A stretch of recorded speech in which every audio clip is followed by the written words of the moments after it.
네, 안녕하세요. 드리티입니다.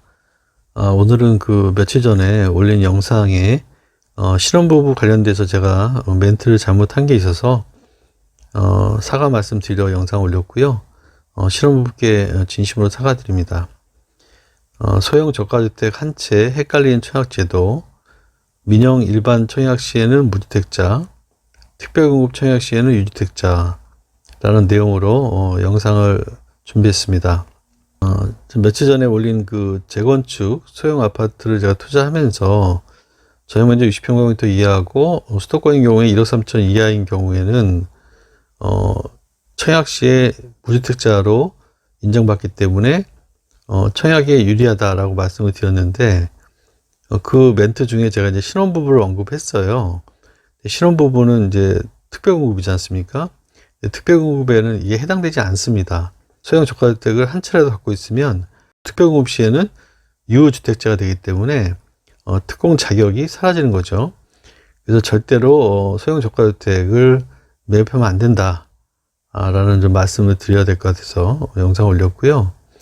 특별공급에는 신혼특공만 있는 게 아니죠. 모든 특별공급이 다 똑같습니다. 그래서 노모 특공, 생애최초 특공, 다자녀 특공, 기간 추천 특공 다 마찬가지입니다. 모든 특별공급에는 소형 저가주택도 주택으로 인정받기 때문에 특별공급을 하실 분들은 소형 저가주택을 매입하시면 특공 자격이 사라진다 라는 말씀을 드리고요. 반면에 민영 일반 청약 시에는 말씀드린 대로 이제 무주택자로 청약할 수 있기 때문에 그런 분들은 소형 저가주택 한 채가 있더라도 청약 시에는 이제 무주택자로 넣을 수가 있는 거죠. 제 지인분 중에서 이런 소형 저가주택을 갖고 계셨는데 그 주택이 1주택인 줄 알고 계속해서 청약 넣을 때 1주택 처분 조건으로 청약을 하다 보니까 계속 탈락을 했죠. 왜냐하면 이제 1주택 처분 조건은 당첨되기 굉장히 힘듭니다.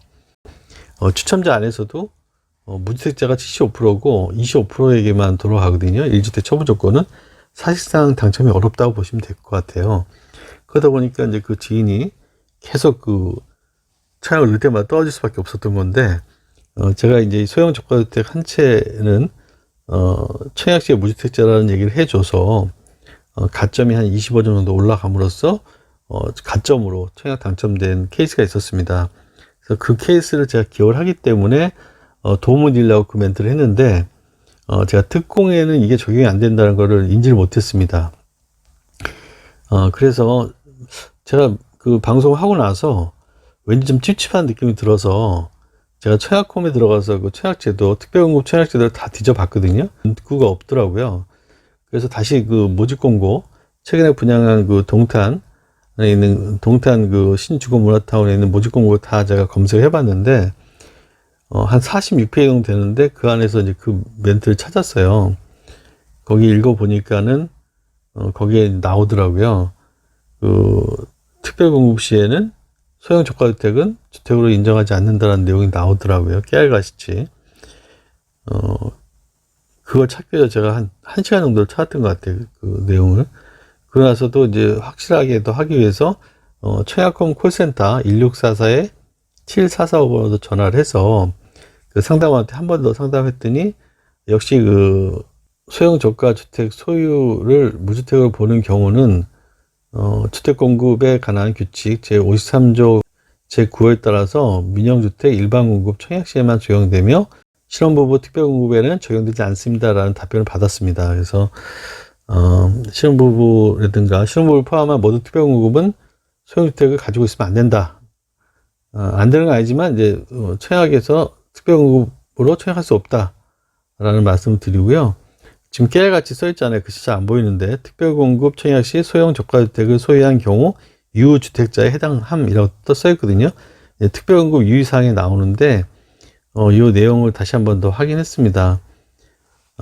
정말 청약하기가 만만치가 않아요. 이런 어떤 조항 자체가 중구난방으로 되어 있거든요. 일반에는 주택인데 일반에는 무주택인데 특별공급에는 또 유주택으로 잡히고 세대원도 마찬가지고 굉장히 다르거든요.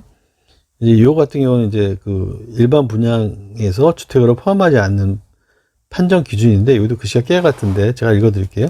소형 저가주택 등 전용면적 60평방미터 이하로서 아래 강목의 구분에 따른 가격이 수도권 1억 3천만 원, 가로 열고 비수도권은 8천만 원 이하인 주택 또는 분양권 등을 말한다. 그리고 이제 기가에도 나오죠, 밑에. 근데 여기도 마찬가지예요. 아니, 그러면 이 1억 3천만 원이 공시가격인지 시장가격인지 KB 국민시인지 언급이 돼 있어야 되잖아요. 이게 또 안 돼 있어요.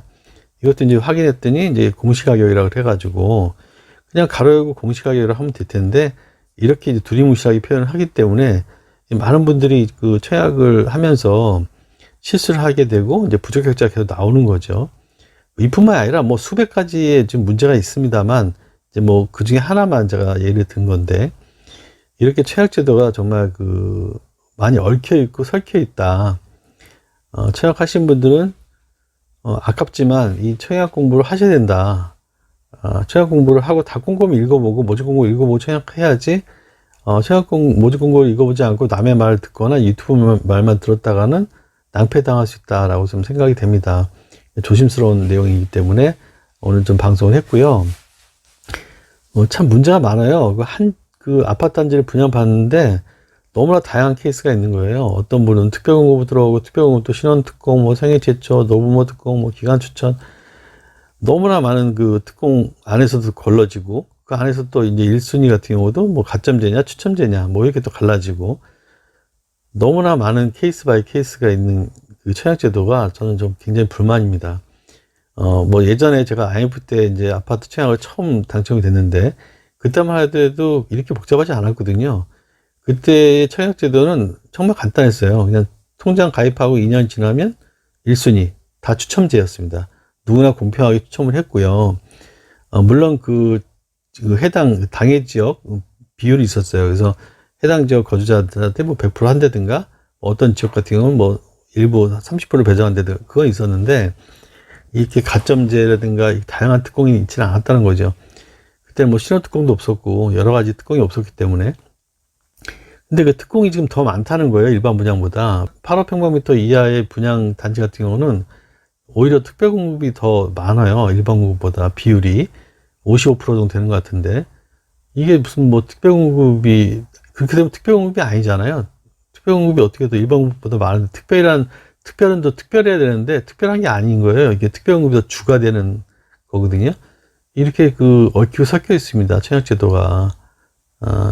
전 개인적으로 상당히 좀 바뀌었으면 좋겠다는 생각이 들고, 아시다시피 뭐 고가주택 같은 것도 마찬가지잖아요. 어떤 경우는 9억, 어떤 경우는 11억, 어떤 경우는 12억, 어떤 경우는 15억. 도대체 고가주택 기준이 뭔지 모르겠어요. 세금 떼일 때 다르고, 대출받을 때 다르고, 청약제도가 너무 복잡하고, 뿐만 아니라 모든 금융제도라든가 이 세법도 마찬가지로 이 주택으로 보는지 안 보는지 너무나 다양하게 지금 돌아가기 때문에, 다들 먹고 살기 힘들어 죽겠는데 이런 공부를 해야 되는 거죠. 정말 사회적인 낭비가 아닌가. 사회적 시간 낭비 같아요.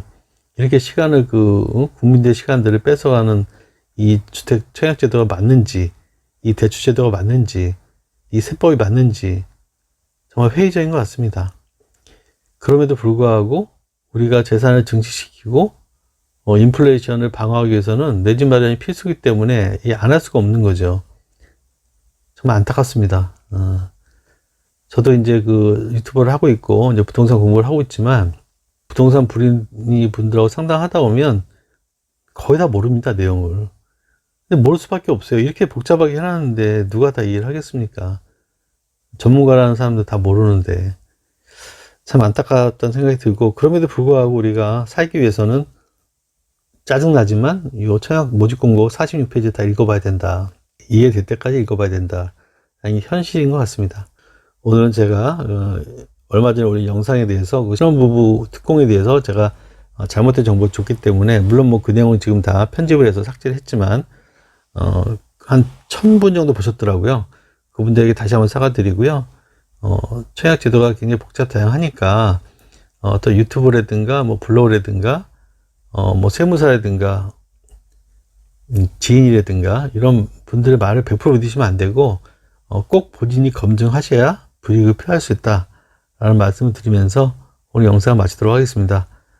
다시 한번 죄송하다 말씀드리고요. 오늘도 시청해 주셔서 감사합니다.